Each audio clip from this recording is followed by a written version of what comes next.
These are birth pangs.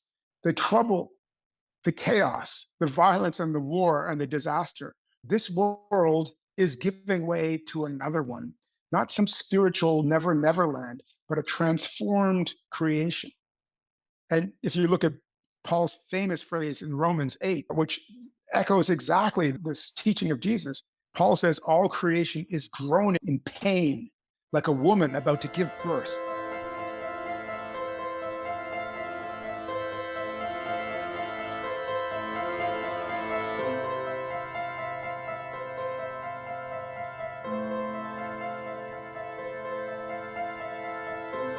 So we've talked about these three practices from monastic Christianity that can be fully secularized, fully applied in a secular context. We talked about meditatio, we talked about lectio divina and ora et labora. I think what's striking about these three is that they are solitary practices. They don't need to be, of course, but they can certainly be solitary. And in some cases, they're best done in solitude. I think meditation is best done in solitude.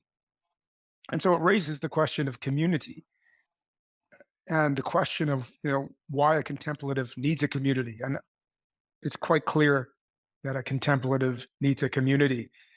The Desert Fathers were more or less forced into community by Anthony the Hermit when he saw that they were all becoming hopelessly neurotic, if not psychotic, by living alone in little huts in the wilderness in the Egyptian wilderness. Yeah, and I think Merton said somewhere that a contemplative without a community is one of the most dangerous things in the world. So we need community. But what do we need a community for? Or you could put it a different way. You could say, what is it that a contemplative cannot do alone? And that's the kind of way I like to think about it.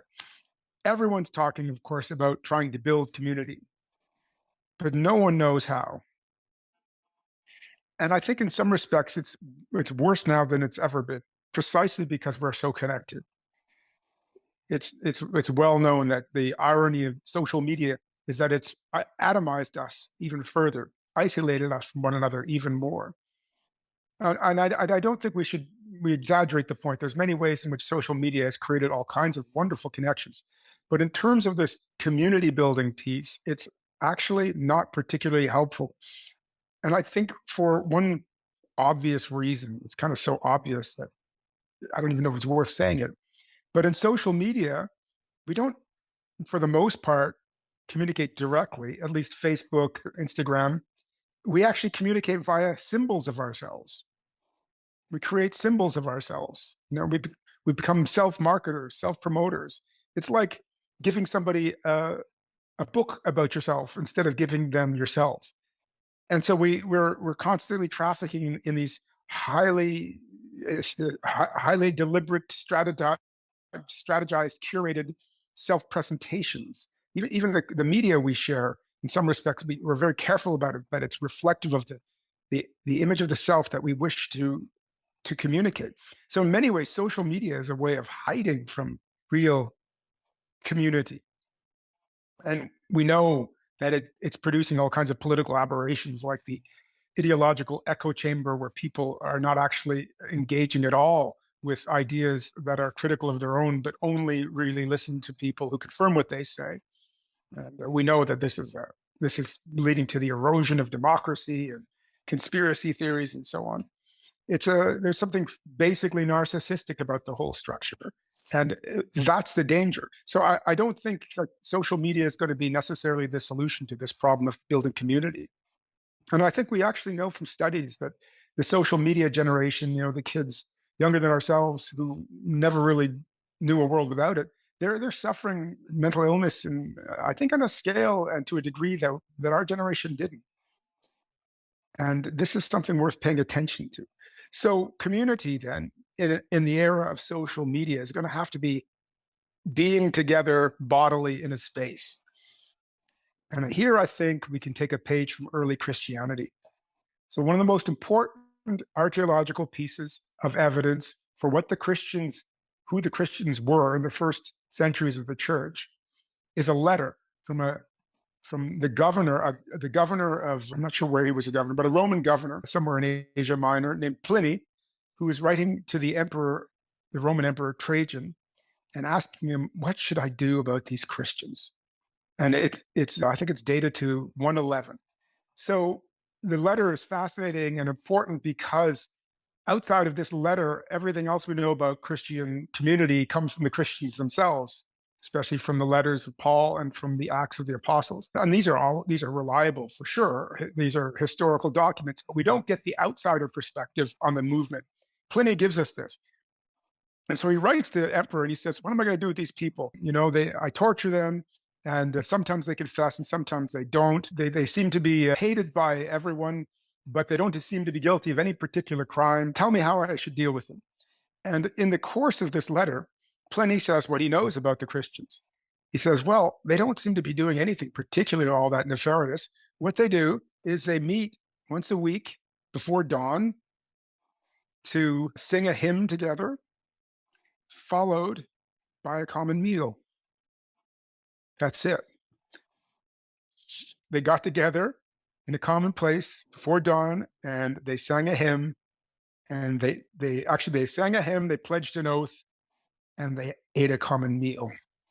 And I think what's exquisite about this little formula is it really gives us the fundamentals of community. Praying together, eating together, and I would add drinking together. If you want to build community, even outside of a religion, what brings people together? What makes them feel one?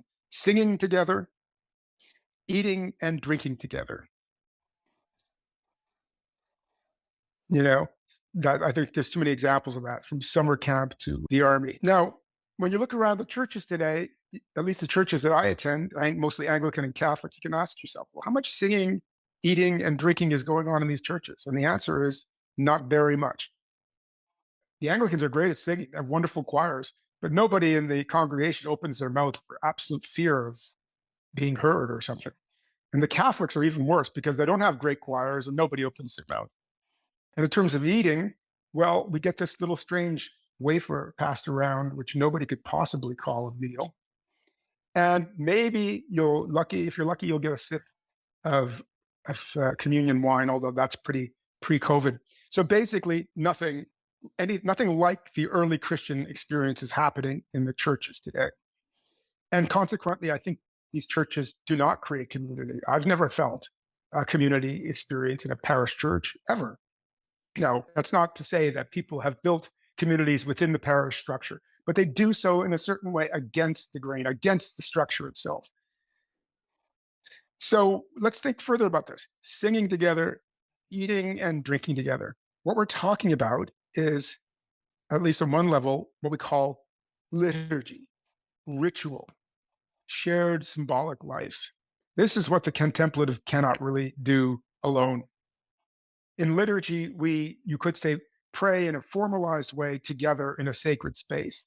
Of course, the Mass is the principal example of this, but you could also refer to other kinds of rituals. There's neo-pagan rituals. Ritual is extremely spontaneous and natural in human life. It's not something you need to learn. It actually emerges quite spontaneously. Children actually play little ritual games all the time. They engage in rituals. It seems to me, and there's some good evidence for this, that it's one of the earliest expressions of human consciousness to engage in the performance of a symbol, which is what a ritual does.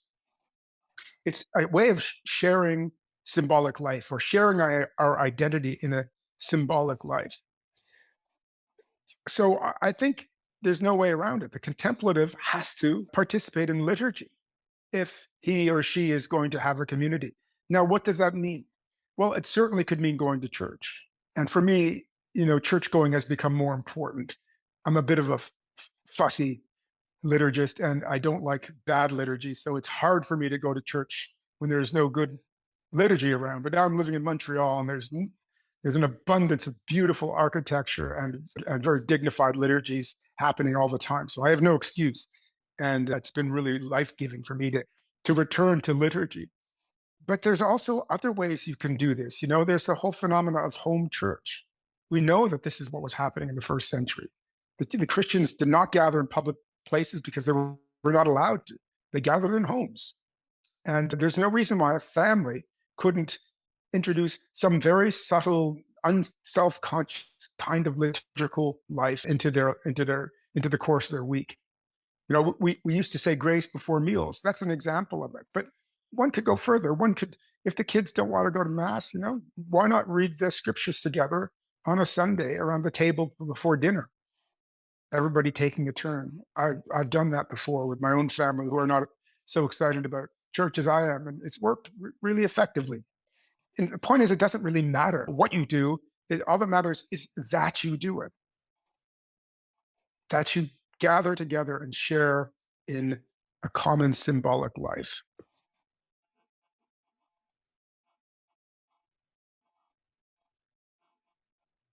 Pliny doesn't say a couple other things. There's a couple things he doesn't say, and we have to go to other sources.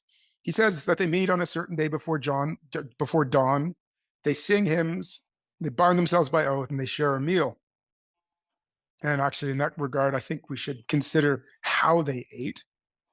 Apparently, these mealtime in the Hellenistic Hebraic world in the first century was an elaborate ritual where people reclined on couches in a circle, and they would be there for hours eating and drinking. So this is a vote for slow food.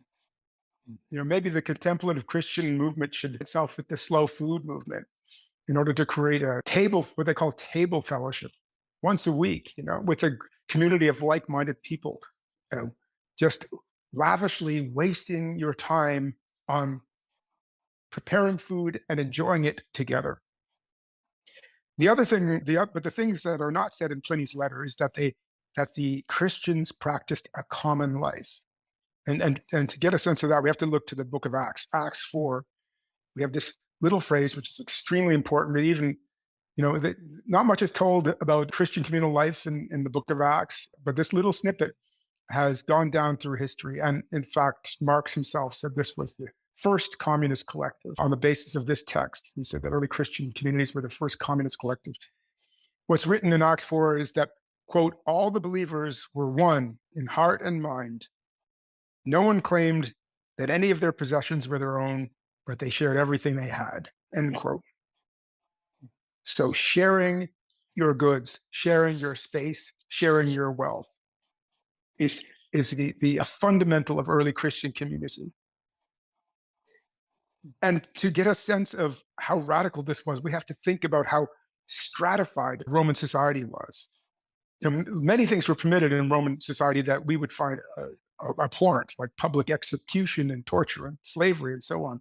But there are other things that we do all the time that they find abhorrent, namely mixing the classes together, mixing their sexes together in the wrong way, in the wrong context. The Romans regarded these hierarchical social structures as sacred, and to violate them was somehow to do something profane.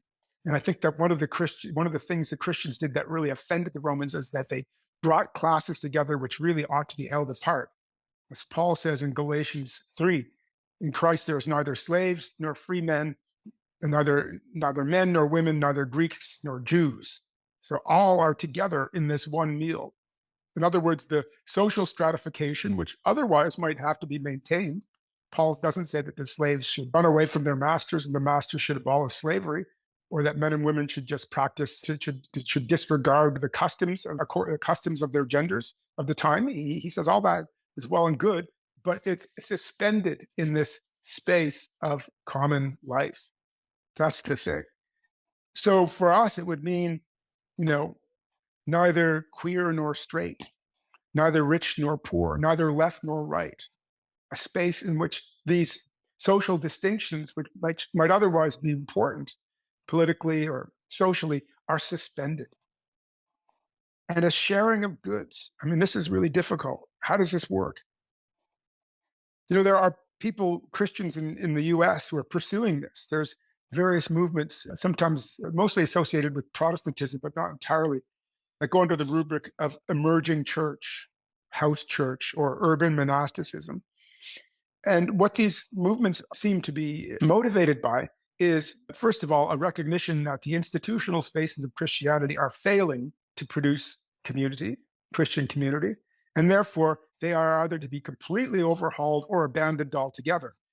So in the emerging church movement, you'll have things going on like, a poorly attended church or a church that has been what they call deconsecrated is reclaimed, let's say once a week, by a group of Christians and used in a fundamentally free way, for a discussion, for a meal, for a rousing sermon, but something that more or less has broken with the formality of the previous structure. We also have this, phenomenon of urban monasticism, probably more of a Catholic phenomenon, where Christian families, let's say living on a city block in Chicago or something, will bind together in a certain way. They will look after each other. They will gather together for common meals and common prayer. They might even have a rule of life that they share, or a kind of pledge or an oath that they will take in order to not simply to define themselves over and against others, but actually to bind themselves on a deeper level to one another. These are all efforts of taking back public space, particularly from a capitalist context in which there's so little space that's free for the community to use, which is not capitalized, which is not a market space, which is not a mall, which is not owned by corporations.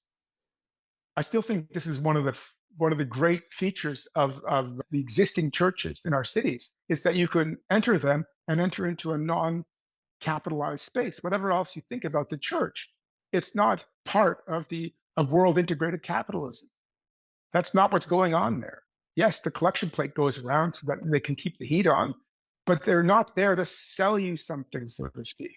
Some of the reflections that come to me, one is, within the union world, which I somewhat belong, there's often the discussion about the lack of community.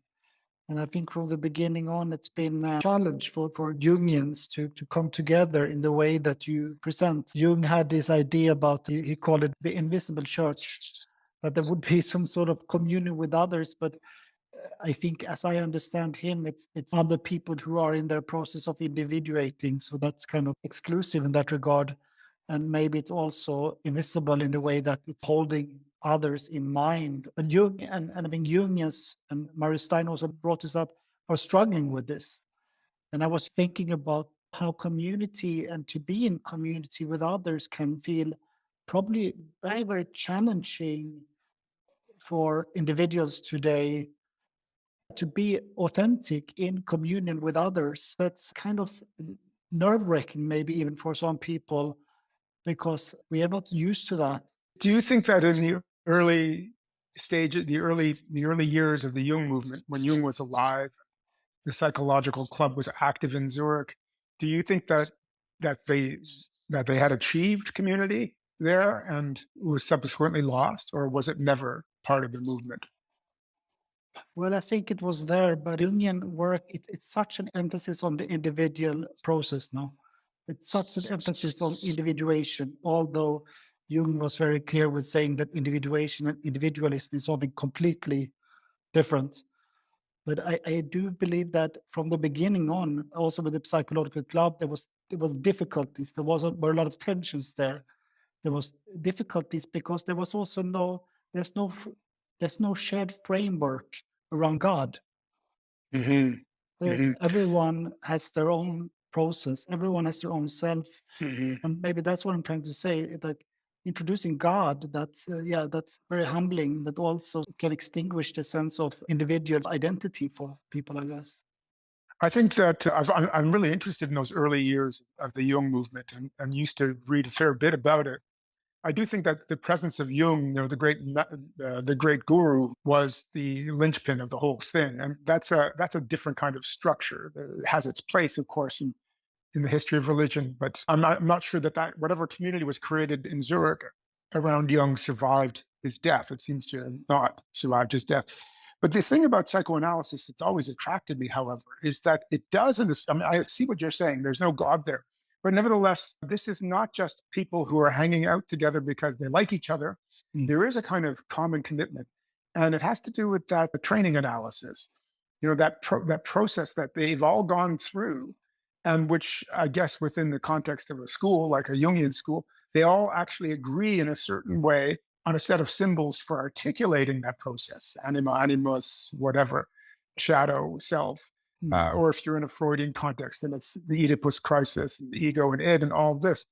But the point is that there are you can see that there's, formally speaking, some of these elements that we're describing in early Christianity of being identified with one another on the basis of a shared symbolic life.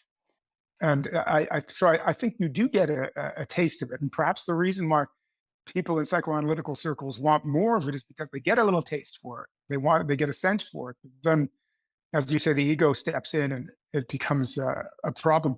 But it's not as though ego doesn't step into these other contexts. I think the real thing is that these communities we're discussing they're not maintained on the basis of friendship. And this is something that monks learn very early on, that they're going to spend the rest of their life with a group of people that they probably wouldn't choose to be with otherwise. These are not maybe friendship can occur, and if it does, it's a great gift. But generally speaking, you're living, bumping up against people who you're with because of a shared spiritual commitment. And the monastery then becomes a kind of school of humility as you feel your ego bruised and abused, you could say, by bumping up against the egos of others. And so much of the struggle and difficulty of living in a monastery has to do with this kind of ordinary stuff. I just can't stand so and so. Just to hear him eat drives me crazy. Or what is so and so fall asleep in prayer all the time? Or this other fellow is acting like he's a saint. He just drives me crazy with this sanctimonious attitude. This kind of stuff, right? And this is what monks talk to their spiritual directors about. And it's not trivial, because the good director will say, this is the opportunity for you to, lay your life down. This is the cross, not to flee from this, but actually to accept these people in your life who drive you crazy as the great gifts, vehicles for your transformation. And so I think that's the thing. But the point about individuation, I think, is a broader point about individualism. And it seems that what we've done in our societies, we've created all the technologies we could possibly dream of for protecting ourselves from each other. It's like to live completely alone now, but functionally engaging with others through social media and working from home. It's not just a possible option; it's what many people are choosing to do. So there's nobody bugging me anymore. Nobody will bug me, and nobody will see me. They'll only see my curated avatar and I won't engage with anybody whose views contradict my own, and nobody will ever challenge my own view. And this sounds like a paradise to some, but what we find very soon is that it's in fact hell. It's the hell of isolation, because we deeply need each other. We deeply need each other, and that's not just a Christian truth. That is a anthropological truth. We are social beings, political animals, according to Aristotle. Or just look at the great apes and how social they are. If you want to accept that we're related to the great apes. Apes love to be together. They're not like, they're not lonely solitaries like bears. We need each other, and yet we've created all of these buffers and ways of protecting ourselves from each other. And I think we need to recognize that we're going to have to break this. We're going to have to break out of our little silos and let the others in. And so the contemplative community, though, just to repeat a point, is not a community of people who are coming together for friendship. They're gathering together to share a common spiritual symbolic life, to support each other in their solitude, if you like. But I think that's also the thing, the communal symbolic life, that we need symbols that goes beyond, my own symbols that I might meet in my dreams or in my own process of individuation. Yeah. It needs to be some sort of larger communal symbolic that we can bow to, or at least relate to in our own different, unique ways.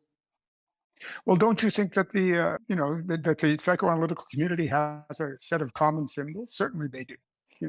No, I don't know if I would call them. It's not like we bow down to the anima. Okay, maybe there's a bowing down to the self, but that's a very unique rendering of self for each individual. There's nothing that holds it really, I would say, as the center. Of course, a person like Jung or a charismatic figure can hold that for a period, but when he's gone, I think there becomes confusion there, shared vision when there's not a shared symbol. That's my sense. I mean, of course, there's community in in the psychoanalytic spheres, and many people connect around things. But what you're talking about, it's something.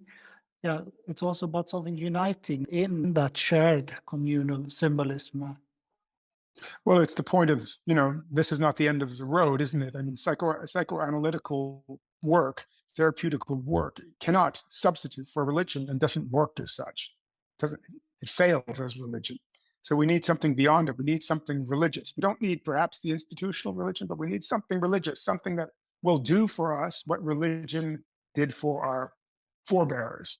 I think that's the point. And I take it that it's got to be, the focus can't just be me and my integration. It has to be, what I understand to be the purpose of living, the destiny of the human being, the origin and the end, the alpha and the omega. I think that's actually to the point. And so the Christian communities, to move into the next thing that I wanted to talk about, was what's the point of a Christian community? What's the point of a contemplative Christian community? Of course, there is the practicing charity and serving one another and maybe mobilizing resources for the poor. But that, sounds just like a lot of other social justice movements. There was something else going on in these early Christian communities, which I think is extremely important to our age. And that is that these communities were eschatological communities. That is, they anticipated the end. We know now that the early church and the Jesus movement was fundamentally eschatological, anticipating the end of history in their generation. I think we've talked about it before. And this eschatological anticipation of the end is an extremely important religious structure, which alters everything. It alters our attitude to the present fundamentally. Certainly changes our attitude to the past. There's much more to it than carrying a placard saying that the end is nigh. In fact, carrying the placard and saying that the end is nigh on the street corner is not the point at all. As Paul puts it in his letter to the Thessalonians, the point is not to calculate the day and the hour, but to live every moment in anticipation of the end. To live every moment in anticipation of the end of history, which is the glorification of creation, the unification of all that was divided, the return of the Christ, or we could say the full revelation and making explicit of the Christ nature, which is the unity of the universe. That's what they anticipated. And by anticipating it, they lived out of it as if it was now. So when we look into the, into the New Testament, we find these statements about the practical attitude of a community, of an eschatological community. They're everywhere. The mouth of Jesus, for example, in Matthew 24, Jesus says, "You'll hear of wars and rumors of wars. Make sure that you are not alarmed, for this must happen. But the end is still to come. Nation will rise up in arms against nation and kingdom against kingdom, and there will be famines and earthquakes. All these things are birth pangs." I think what's important in that statement is the last sentence. These are birth pangs. The trouble, the chaos, the violence and the war and the disaster are signs that this world is giving way to another one, not some spiritual never land, but a transformed creation. And if you look at Paul's famous phrase in Romans 8, which echoes exactly this teaching of Jesus, Paul says, all creation is groaning in pain, like a woman about to give birth. So we're to have this attitude of one who is in the later process, or one who is in a world that is passing away and giving rise to a new one. And the new world that is coming is a world of justice. And we are to identify with the world of justice and not with the injustice of the present. That's the key thing. To live out of this, to live out of a world of perfect peace, of perfect harmony, of perfect charity, of God all in all. And that creates in the Christian a fundamentally countercultural attitude. So there would be nothing resigned about such an attitude, nor would there be anything reactionary. The Christian is neither conservative nor progressive, because eschatology never looks back. It's never like Lot's wife looking back at Sodom and Gomorrah being destroyed and then turning to a pillar of salt. It never looks back because it regards no state of the world as so good as to be worth clinging to. No state of the world is so good that we should cling to it, because what we anticipate is a perfection that is beyond anything that has ever before existed. That is the eschatological attitude. In 2 Peter 3, we are looking forward to a new heaven and a new earth.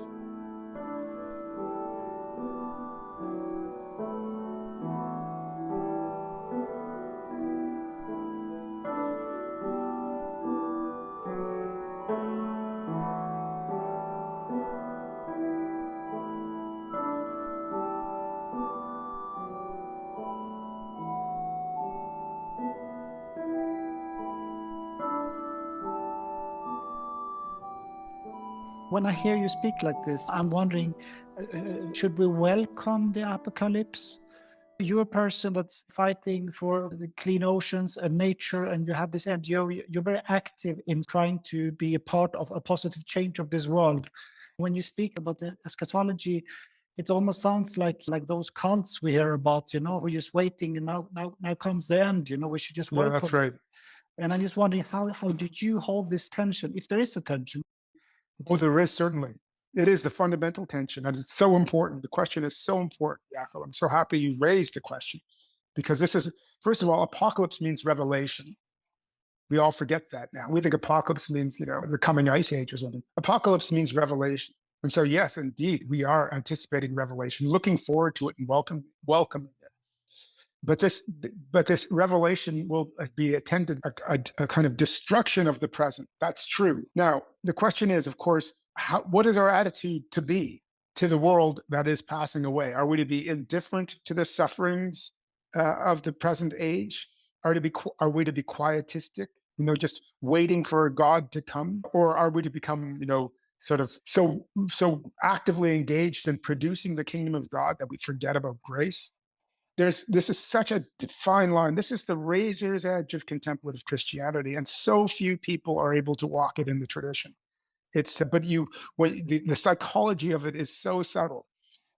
But essentially, the point is this: we're not anticipating another world, where we don't have bodies or something like that. We're anticipating this world perfected and transformed. But the perfection of this world is not our efforts. It's not by our efforts. It's not going to be by technical means. So we anticipate a perfection which we are inadequate to bring about through our own efforts. And yet we're not to be quietistic. That's clear. The point is to stay awake, to stay alert. And we know that the early Christians were anything but quietistic. In fact, one of the greatest effects on history of early Christianity was social justice movements. The Christian is, not somebody sitting around waiting for the apocalypse to fall upon him like a rock from the sky, but he's St. Francis, exhausting himself in the service of the poor. You can ask yourself, well, why is he doing that if it's all passing away? He's doing that because he wants to be one who is a participant in the transformation. And he does it with a special attitude. He does it knowing that nothing depends on his success. And so failure will never discourage him. He is never discouraged by his inability to lend whatever gifts he has, whatever energy he has, whatever time he has to the cause. So this is the key, right? This is the contemplative eschatological attitude, to give yourself wholly over to justice without for a moment presuming that you are adequate to the task, and yet never despairing. And when you see that that's the razor's edge of contemplative eschatological Christianity, you find it everywhere in the scriptures and also in the Christian tradition. So there's a letter of Barnabas, which actually hasn't made it into the canon, but it was regarded by some of the early church fathers as being part of the Bible. Barnabas, as we know, was Paul's helper. And whether Barnabas wrote this or not is not the point. It's a letter that comes from the time when the New Testament was written. The letter of Barnabas was probably written in Alexandria, which was a great city on the coast of Africa. There is a city there now, but the older Alexandria was one of the wonders of the world, just a huge cosmopolitan place. Something worth remembering, that Christianity thrived in these cities. We might think that Christians were all, in deserts and in caves and so on, but on the contrary, they were in the cities. So this letter of Barnabas has as its theme, how should the Christian live, knowing that these are the last days? And there's one phrase that really jumps out at me. It's from chapter 4, verse 9. Barnabas writes, "Walk circumspectly in these last days." And what gets me is this term circumspectly, circumspection. What does that mean? It means keep awake, look around, watch, walk. Don't hide, be part of the world, and be part of the world paying careful attention to what? What are you watching for? You're watching for the inbreaking of Christ's nature. It's happening everywhere. You want to be part of that. You want to foster it. You want to encourage it. You're walking, paying attention, because you expect the world to erupt in the grace and the light of Christ at any given moment. And you want to be there. You want to help that out. You want to be the one who's participating in that kind of transformation. I think that's the point of a Christian community, is to be a community that anticipates the end in this kind of way. And that kind of anticipation has everything to do with our ecological moment. The real challenge to the ecological activism is that it's so clear that the best efforts of individuals are going to lead to nothing. The more you know about climate science, the less faith you could possibly have in human politics to do anything about it. Even if we all had an unimaginable change of will tomorrow, there's still the legacy of the industrial age. There's still the legacy of the greenhouse gases that are in the system that will take some 800 years to process. So it seems that a hotter and largely uninhabitable Earth is inevitable in the future. So is the ecologist therefore to despair and become indifferent and say, well, whatever, there's nothing we can do? Many people are this way, and this is the political indifference that is so pervasive. On the contrary, the ecological activist has to have this eschatological attitude of giving himself wholly to the task, knowing that he's inadequate to it, and that maybe his efforts will not make any huge difference on the course of things. It's a kind of faith. Yeah, faith, if you like, in humanity. Of course, with Christianity, we're talking about something much bigger, but I think that this eschatological attitude can be found in the environmental movement, particularly where we have a kind of honest recognition of the apparent hopelessness of the situation.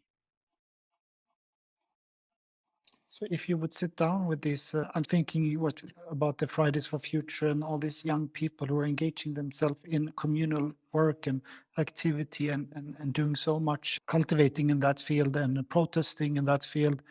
And I'm wondering, what could they learn from a contemplative Christian? Well, I do sit down with them and I work with them extensively. I've been more involved in recent years in environmental activism than I have in building up contemplative Christian community. I'm still gleaning about that one, but the environmental stuff I know very well. I think, I would say that this eschatological attitude of giving yourself wholly over to the cause, knowing that success depends on other power, however you define that, this is absolutely crucial to not burning out. Yeah. And sometimes I talk about, things like the relative recent development of human civilization in terms of human past as a way of creating, let's say, at least a recognition that that maybe our moment is not really such a big deal. That we should start thinking about, we should take a page from climatologists and geologists and start thinking about the deep future, not just of the Earth, but of humanity. Think about who humanity could be in 5,000 years. That's not a long time in terms of the 300,000 years of human history. Now, why do we have such difficult planning for that kind of future? And for me, this kind of imaginative exercise gives us a certain productive detachment from the present, and also probably a healthier attitude towards technology.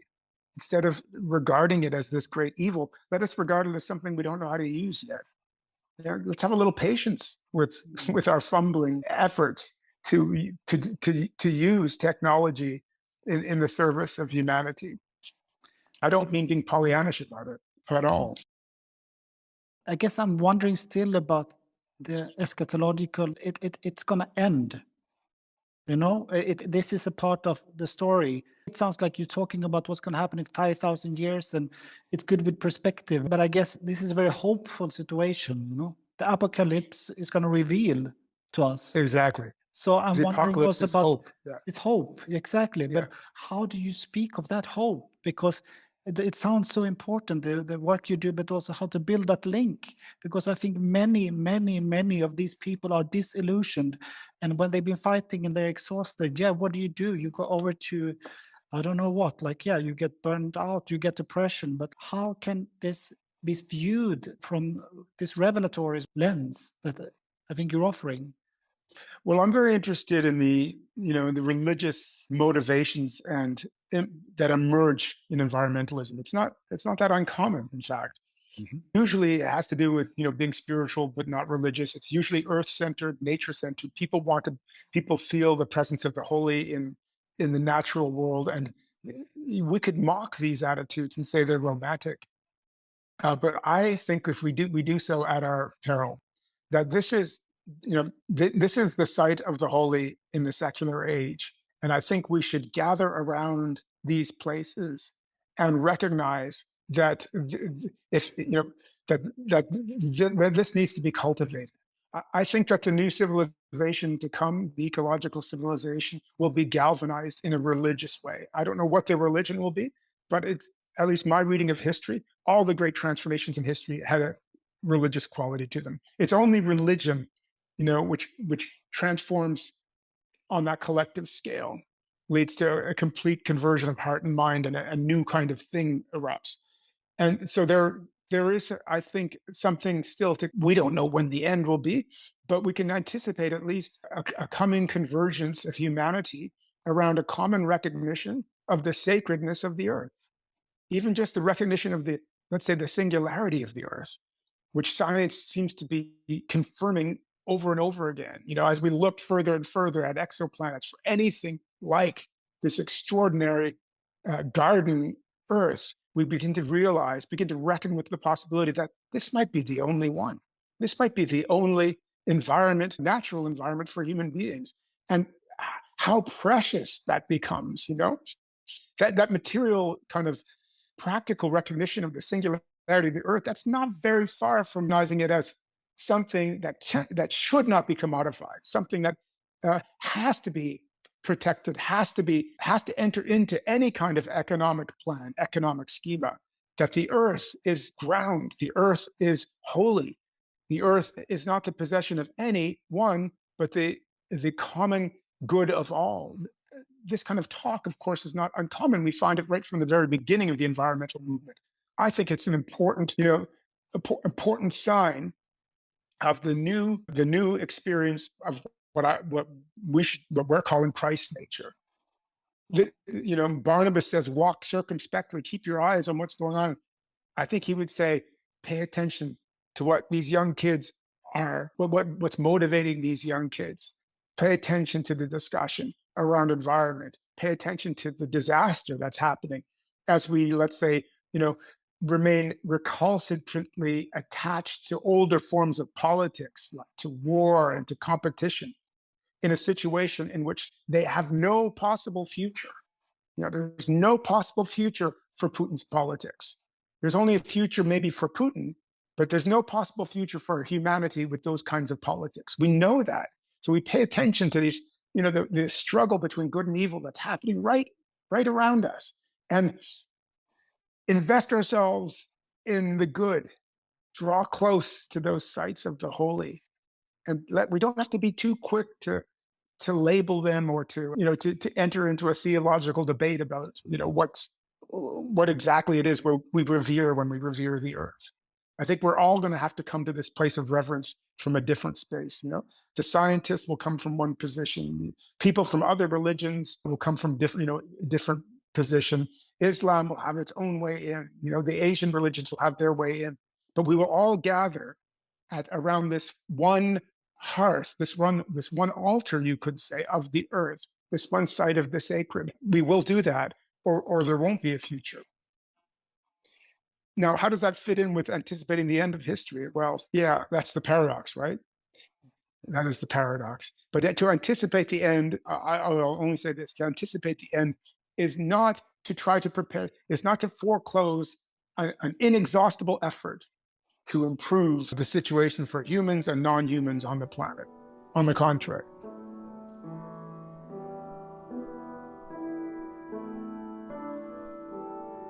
That reminds me of that last scene of this movie, Melancholia, from Lars von Trier. I don't know if you've seen it. I have seen it, yes. You have seen it, when they're sitting there. Yeah. When the apocalypse comes and they're sitting holding hands in this, I don't know if it's a little tent or hut, but... Yeah, it's a little tent, yeah.